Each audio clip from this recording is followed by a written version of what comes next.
Hello students, today we shall continue the chapter Continuity and Differentiability of class 12th Mathematics. This is part 6.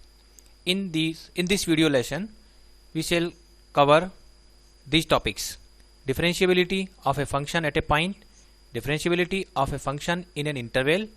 The interval may be a closed interval or an open interval, and we will also learn this fact as a theorem that every differentiable function is continuous but its converse is not true. तो these are the topics which we will discuss today. सबसे पहले हम जान लेते हैं कि कोई भी फंक्शन यदि किसी पॉइंट पर डिफरेंशिएबल है या नहीं है, उसे हम किस तरह से चेक करेंगे। तो मान लीजिए कोई फंक्शन है हमारे पास और वो फंक्शन ले लेते हैं हम, let y is equal to F x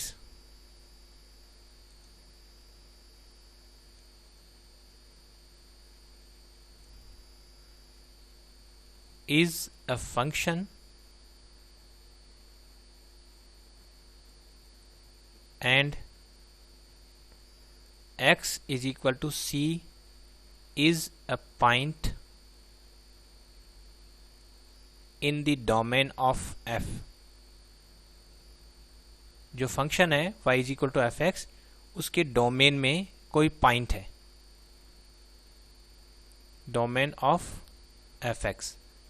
ये जो फंक्शन है इसके डोमेन में कोई पॉइंट है, और अब हम उस पॉइंट पर जो है इस फंक्शन की डिफरेंशिएबिलिटी चेक करेंगे है या नहीं है। तो स्टेटमेंट इस तरह से होता है, द फंक्शन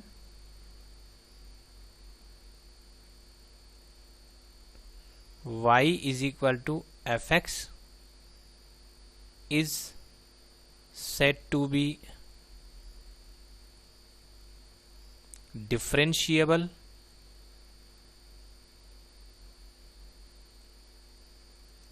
at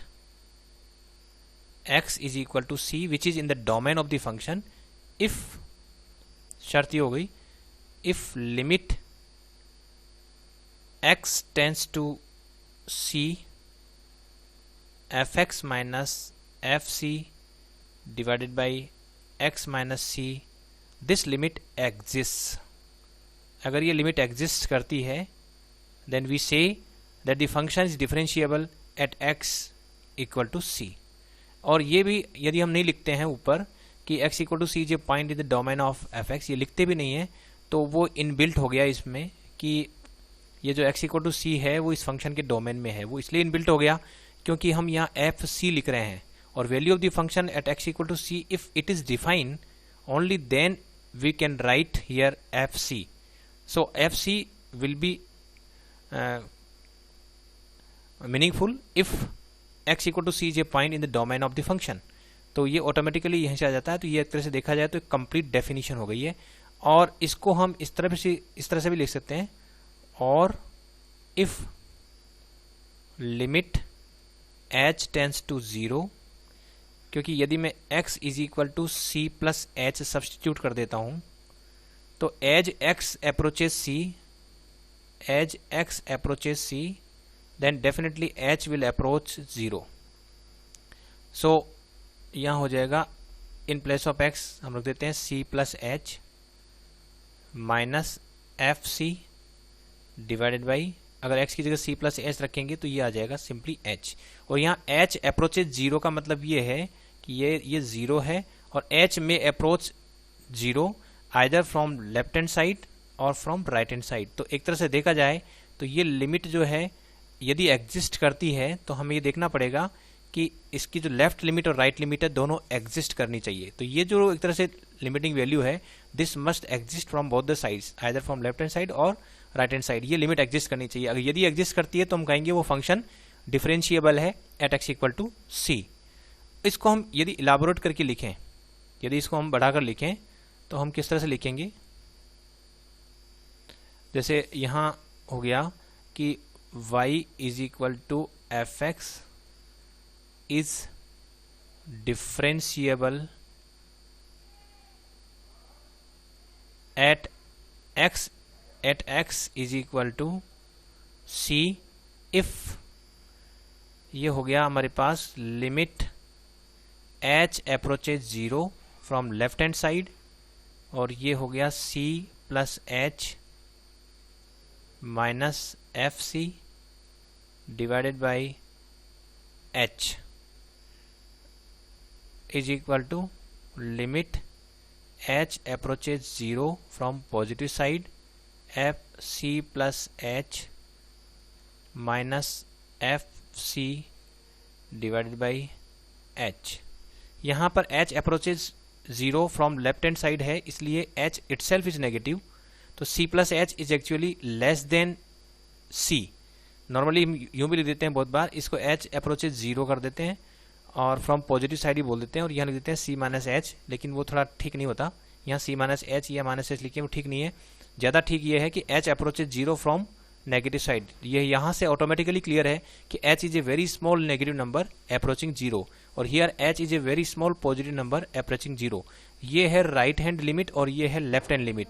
तो लेफ्ट हैंड इसको बोलते हैं हम, लेफ्ट हैंड लिमिट है तो इसको लेफ्ट हैंड डेरिवेटिव कहते हैं, और इसको हम राइट हैंड डेरिवेटिव कहते हैं। और यदि लेफ्ट हैंड डेरिवेटिव और right hand derivative both are equal at x is equal to C, ये भी at x is equal to सी है और ये भी लिखा है at x is equal to सी है। तो at x equal to C यदि लेफ्ट हैंड डेरिवेटिव और राइट हैंड डेरिवेटिव जो इस तरह से डिफाइन है, यदि वो इक्वल होते हैं तो हम कहेंगे कि वो फंक्शन डिफरेंशिएबल है एट एक्स इक्वल टू सी। या हम जो वैल्यू हमने कैलकुलेट की थी ऊपर ये वाली, यदि हम इसको ही कैलकुलेट कर लेते हैं और ये लिमिटिंग वैल्यू एग्जिस्ट करती है, तब भी हम कह देते हैं कि वो जो है फंक्शन डिफरेंशिएबल है। अब ये जो वैल्यू आएगी कॉमन वैल्यू, जो left hand derivative right hand derivative को इक्वल करने के बाद जो कॉमन वैल्यू आ रही है, उस कॉमन वैल्यू को हम क्या कहेंगे? उस कॉमन वैल्यू के लिए हम नाम देते हैं, ये जो लिमिटिंग वैल्यू आ रही है अगर ये एग्जिस्ट करता है तो यहाँ पर हम लिख रहे थे लिमिट h टेंस टू 0, हम लिख रहे हैं लिमिट h टेंस टू 0। जब मैं h टेंस टू 0 लिख रहा हूँ तो ये हम लेफ्ट और राइट दोनों हमें अलग अलग कैलकुलेट करनी पड़ेगी, और ये जो वैल्यू आ रही है f c plus h minus F c upon h, ये जो वैल्यू आ रही है ये एग्जिस्ट कर रही है, तो इस वैल्यू को हम बोलेंगे, इसको बोलेंगे डेरिवेटिव ऑफ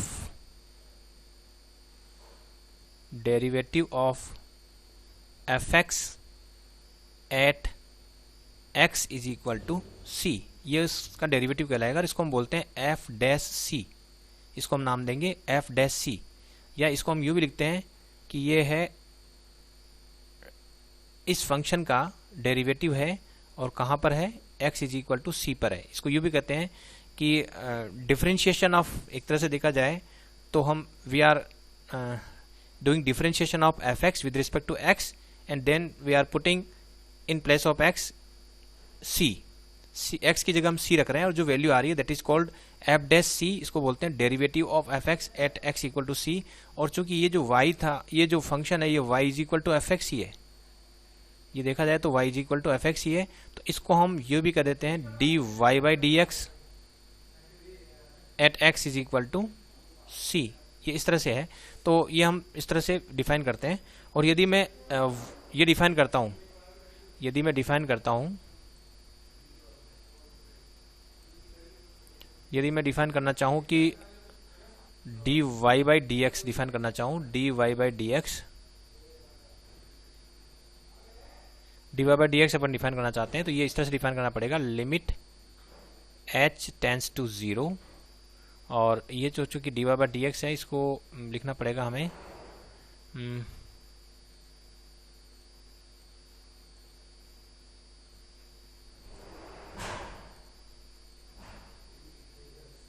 ये जो d Y by D x हम लिखें d f x by D x, और यहाँ लिखना पड़ेगा f x plus h minus f x. अब यहाँ पर इन जनरल ले लिया हमने, मतलब जहाँ हम x लिखते थे वो x की जगह हम ये लिख रहे हैं, x की जगह c लिखते थे, अब यहाँ पर हम x ही लिख रहे हैं, तो ये हो गया d बाई, इसको हम बोलेंगे कि derivative of F x with respect to x, ये डेरिवेटिव है।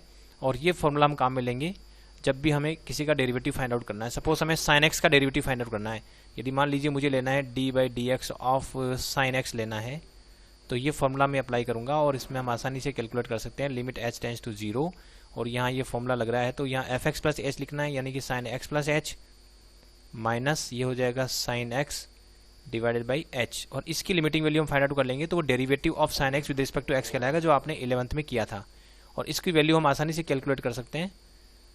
इसको लिखेंगे हम साइन सी माइनस साइन डी, तो 2 कॉस इन दोनों का सम करके अपॉन 2, तो ये हो जाएगा x प्लस एच अपॉन 2, और डिफरेंस लेंगे तो sine c minus d by 2, तो ये हो जाएगा h, तो h अपॉन 2 और डिवाइडेड बाई h, और इस 2 को यहाँ से हटाकर मैं अगर यहाँ ले लेता हूँ तो ये जो पार्ट दिख रहा है, ये जो पार्ट दिख रहा है यहाँ से शुरू करते हुए ये जो पार्ट दिख रहा है, इसकी limiting value as h approaches 0, ये पूरा का पूरा जो है वो 1 की तरफ हो जाएगा, और h अप्रोचेज 0 करेंगे तो ये पार्ट हट जाएगा, तो ये कंप्लीट जो वैल्यू है ये हमारे पास आ जाएगी is equal to cos x। तो इस तरह से हम डेरिवेटिव फाइंड आउट करेंगे डिफरेंट फंक्शन का।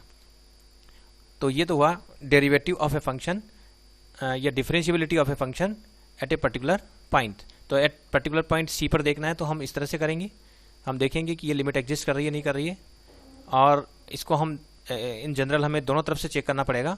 तो लेफ्ट हैंड डेरिवेटिव और right hand derivative both are equal, then function is said to be differentiable at x equal to सी, और ये जो वैल्यू आ रही है this is called derivative of the function at x equal to c, which will be represented by f dash c और d Y by D x, और इस तरह से d f x upon d x at x equal to सी, इस तरह से denote करेंगे। और यदि इन जनरल बात करें तो हम एफ डैश एक्स इस तरह से शो करेंगे, और अगर एक्स की जगह सी पुट कर देते हैं तो ये जो आ रहा है रिजल्ट वो आ जाएगा। और इन जनरल हम एक्स पर देखें, केवल एक्स पर, तो एफ डैश एक्स ही कहेंगे, एफ डैश सी नहीं कहेंगे।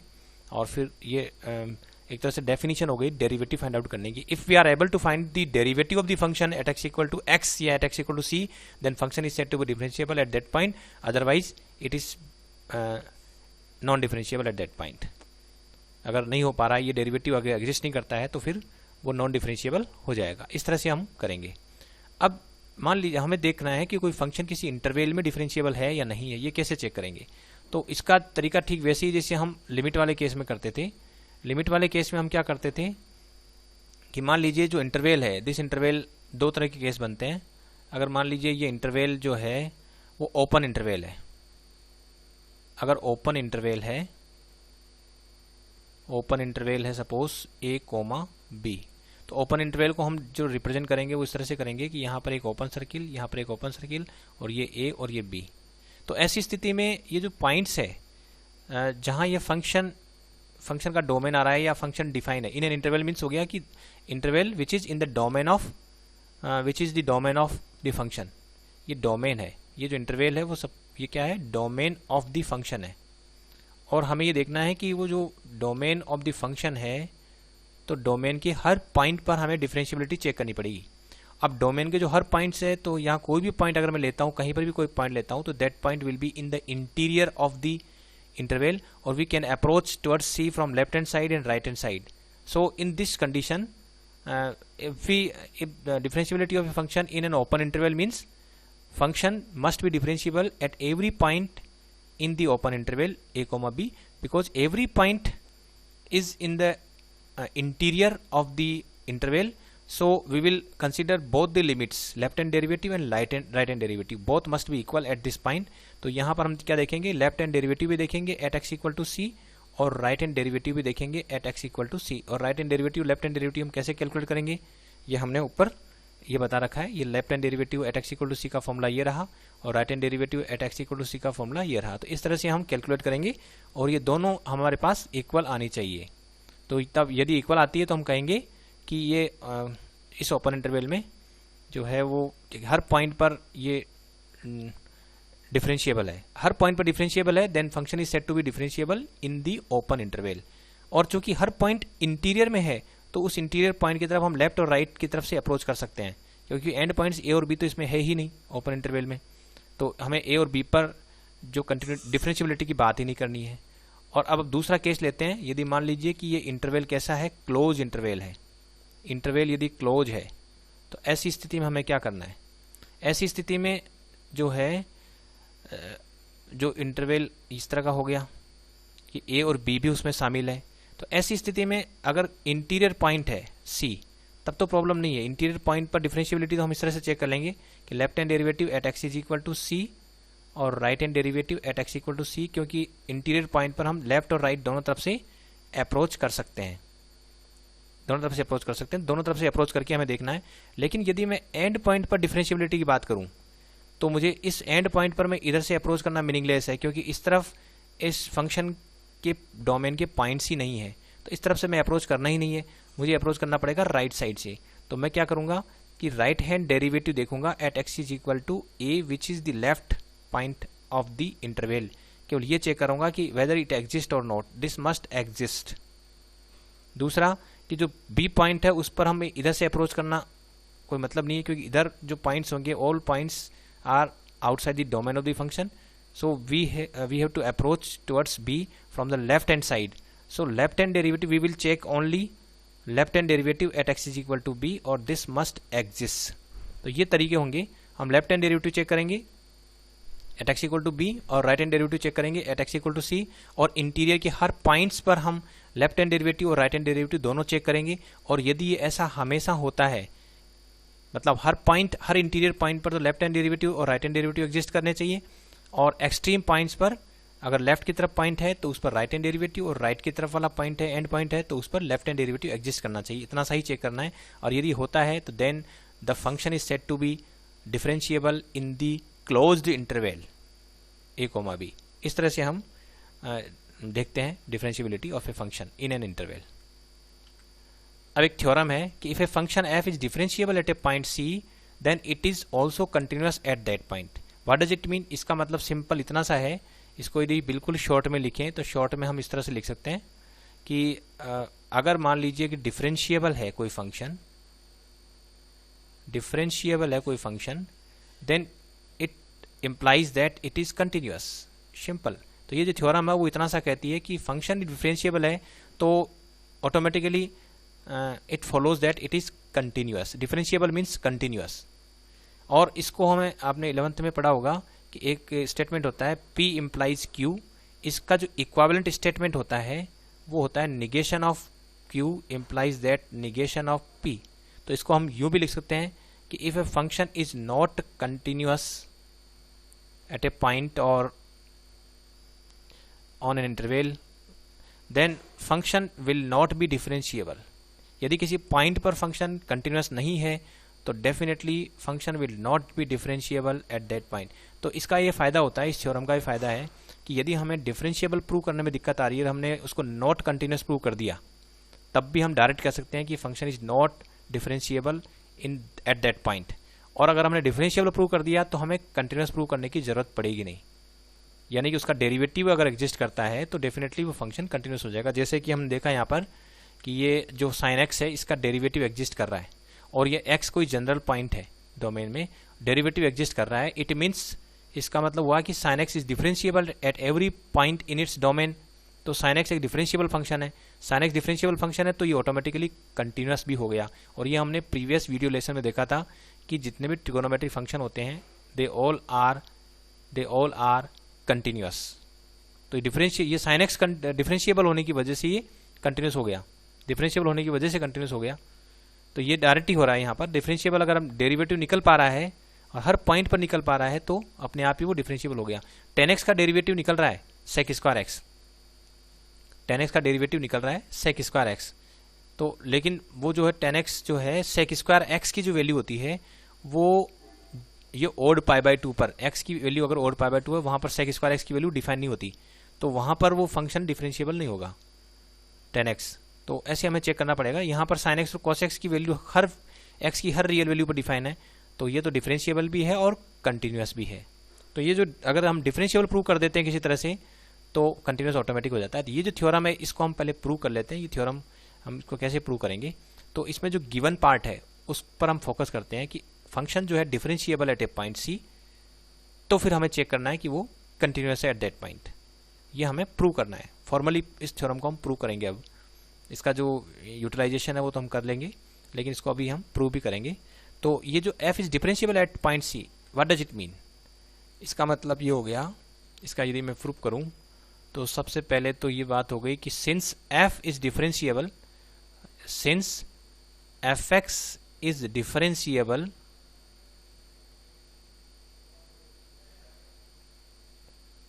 Eight x is equal to c, therefore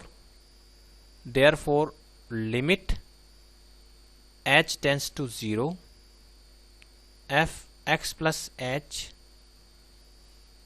at x equal to सी है, तो हमें लिखना पड़ेगा, यहाँ पर हम लिखेंगे, या इसको भी हम कुछ ऐसा कर देते हैं,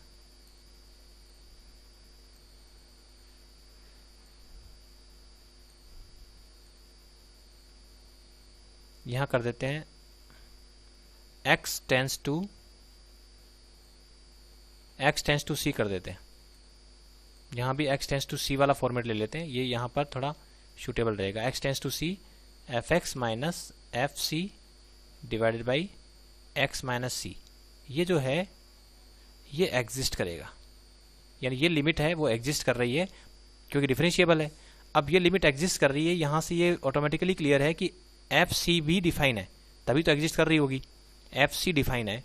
अब हम क्या करते हैं कि इफ या for x is not equal to c, f x minus c f x minus F c will be equal to F x minus F C divided by x minus c into x minus c, ऐसा हम लिख सकते हैं।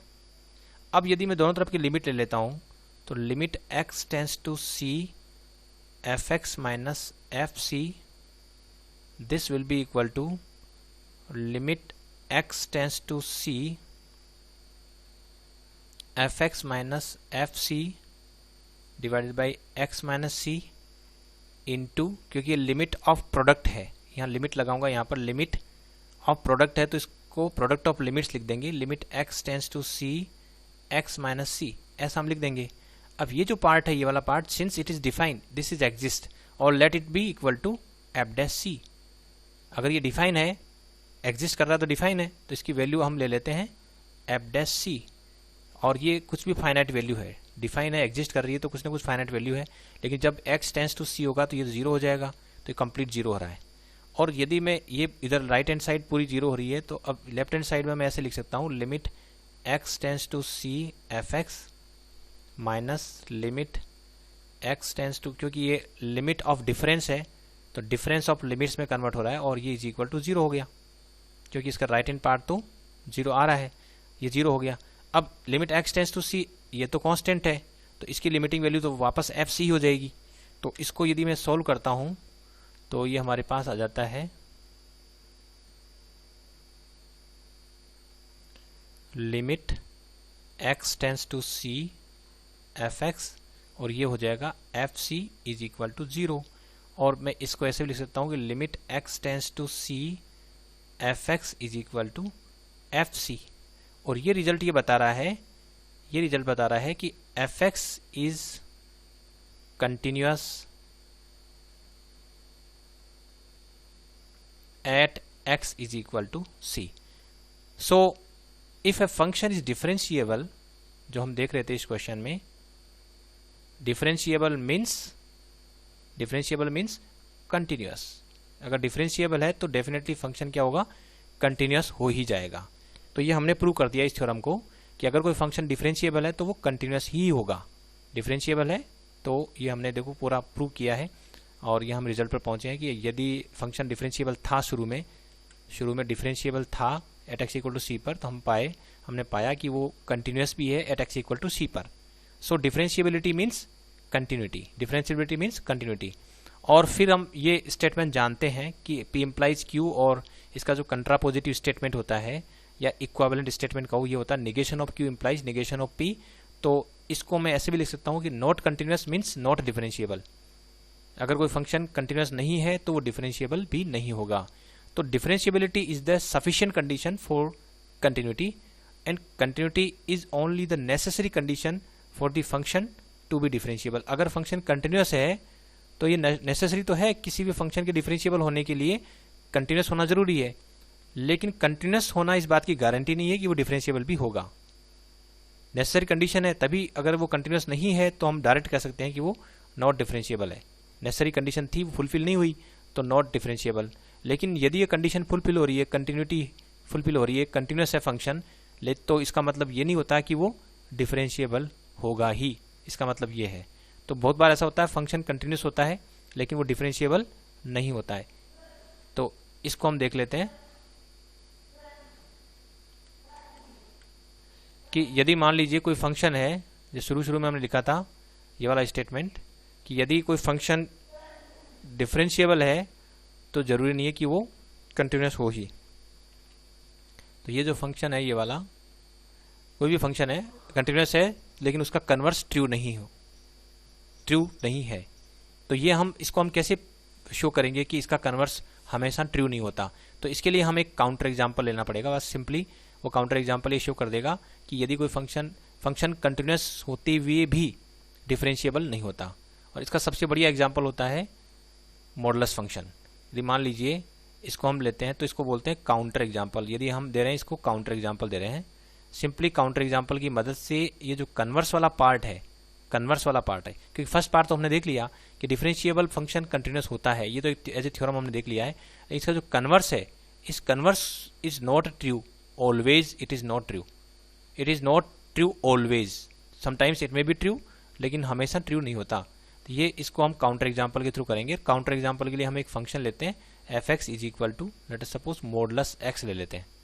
अब ये जो function है हमने देखा था ये फंक्शन कंटिन्यूस है, क्योंकि इसका ग्राफ यदि हम ड्रॉ करते हैं तो इस तरह ग्राफ आता है, इधर एक्स हो गया और इधर मॉडुलस एक्स हो गया, और इस ग्राफ में कहीं पर भी ब्रेक नहीं है, पूरे ग्राफ को हम ड्रॉ कर सकते हैं विदाउट डिफिंग द पेन। तो definitely this function is continuous, लेकिन ये फंक्शन जो है वो डिफरेंशिएबल नहीं है, जो कि अब हम चेक करने वाले हैं। ये जो फंक्शन है वो डिफरेंशिएबल नहीं है, ये हम चेक कर सकते हैं। और इसके लिए हमें कोई पॉइंट लेना पड़ेगा। तो ये जो x इक्वल टू 0 जो पॉइंट है, थोड़ा स्पेशल पॉइंट है, यहाँ पर ग्राफ एकदम टर्न कर रहा है, तो हम x इक्वल टू 0 पर ही चेक करते हैं कि whether this function is continuous differentiable at x equal to 0। तो x इक्वल टू 0 यदि हम एक पॉइंट ले लेते हैं और उस पर हम लेफ्ट हैंड डेरिवेटिव कैलकुलेट करते हैं, at x is equal to 0 पर। तो लेफ्ट हैंड डेरिवेटिव हो जाएगा limit h tends to 0 from positive side negative side, यहाँ लिखेंगे f0 plus h minus f0 divided by h। इसको हम कैलकुलेट करते हैं कितना आता है। तो limit h tends to 0 from negative side, ये वाली वैल्यू हो जाएगी एफ एच ही है तो मॉडुलस h हो गई, माइनस f0 0 होता है और ये h है। अब हमें पता है कि h जो है वो 0 की तरफ अप्रोच कर रहा है, लेकिन नेगेटिव साइड से अप्रोच कर रहा है, तो h is A negative number. और अगर h नेगेटिव नंबर है तो मॉडुलस h है उसको हम क्या लिखेंगे, मॉडुलस h को हम लिखेंगे minus h divided by h। अब इसमें h से कैंसिल आउट हो रहा है, h को h से कैंसिल आउट कर देंगे तो ये -1 बच रहा है। और यदि हम राइट हैंड डेरिवेटिव कैलकुलेट करते हैं, वही एट x इक्वल टू 0 पर ही हम राइट हैंड डेरिवेटिव कैलकुलेट करते हैं, तो ये limit h tends to 0 from positive side, formula वही है f0 plus h minus f0 divided by h, और इसमें हम ये वैल्यू सब्स्टिट्यूट कर देते हैं। तो यहाँ हो जाएगा f modulus h minus 0 divided by h। लेकिन चूंकि अब की बार h जो है वो पॉजिटिव साइड से अप्रोच कर रहा है, तो h is a very small positive number, so modulus h will be equal to h। और यदि ये मॉडुलस h है तो h upon h this will be equal to 1। तो यहाँ हम देख रहे हैं कि left hand derivative is not equal to right hand derivative.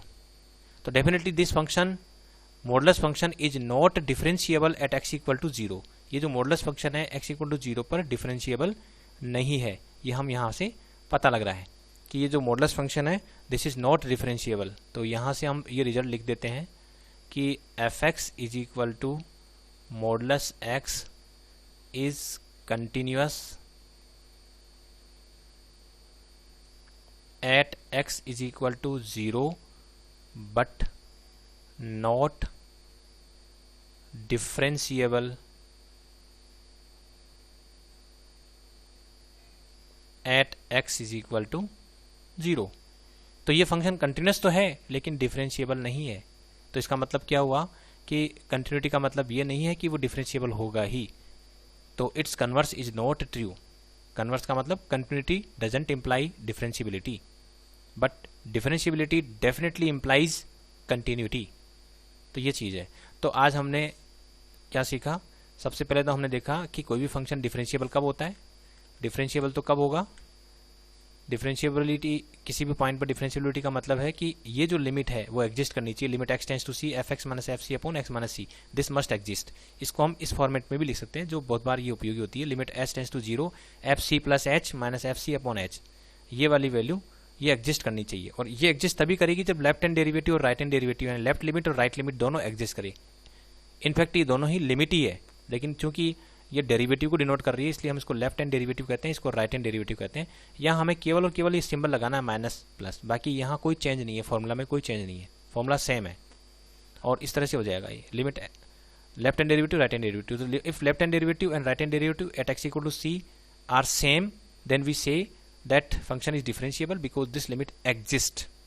और इसको हम derivative of F x at x equal to c कहते हैं, जिसको एफ डैश सी से डिनोट करते हैं, या इसको d Y by D x at x equal to c कह देते हैं, या इसको differentiation of F x with respect to x निकाल करके एक्स की जगह सी पुट करेंगे तो जो वैल्यू आती है that is called F dash c. और यदि मैं सी की जगह इन जनरल काम में लेता हूँ एक्स ही लेता हूँ तो वो derivative of F x at x equal to with respect to x at x equal to x ही हो जाएगा। जैसे यहाँ पर मैंने साइन एक्स की वैल्यू कैलकुलेट करी, वैसे ही हम किसी भी फंक्शन का डेरिवेटिव इस फॉर्मूले की मदद से फाइंड आउट कर सकते हैं। फिर हमने देखा किसी इंटरवल में हम कैसे देखेंगे, तो ओपन इंटरवल में तो दिक्कत ही नहीं है क्योंकि हर पॉइंट इंटीरियर ही होता है और इंटीरियर पॉइंट पर हमें left hand derivative right hand derivative दोनों इक्वल होंगे ये चेक करना होगा, तब वो फंक्शन उस ओपन इंटरवल में डिफरेंशिएबल कहलाएगा। यदि क्लोज्ड इंटरवल है तो इंटीरियर पॉइंट के लिए तो हमें लेफ्ट और राइट दोनों डेरिवेटिव फाइंड आउट करने पड़ेंगे, लेकिन जो एक्सटीरियर पॉइंट है उनमें हम केवल एक ही, जो लेफ्ट पॉइंट है ए, लेफ्ट एंड पॉइंट है ए, उसके ऊपर राइट हैंड डेरिवेटिव चेक करेंगे, और जो राइट हैंड पॉइंट है बी उस पर हम केवल लेफ्ट हैंड डेरिवेटिव चेक करेंगे और देख लेंगे वो एग्जिस्ट कर रहा नहीं कर रहा है। तो इस तरह से क्लोज इंटरवल में फंक्शन की डिफरेंशिएबिलिटी हम चेक करेंगे। इसके बाद हमने एक थ्योरम प्रूव करी जिसमें था कि यदि फंक्शन डिफरेंशिएबल है तो डेफिनेटली कंटिन्यूस होगा, लेकिन इसका मतलब यह नहीं है कि इसका कन्वर्स भी ट्रू हो, तो ये भी हमने देखा। और डिफरेंशिएबिलिटी मीन्स कंटिन्यूटी, और इसको हम इक्विवेलेंट ये भी कह सकते हैं कि अगर कोई फंक्शन नॉट कंटिन्यूस है तो वो अपने आप नॉट डिफरेंशिएबल भी होगा। फिर हमने इसका प्रूफ देखा और फिर इसका कन्वर्स ट्रू नहीं होता हमेशा, इसके लिए हमने मॉडुलस फंक्शन की मदद से मॉडुलस फंक्शन को एग्जांपल के तौर पर लिया, काउंटर एग्जांपल के तौर पर।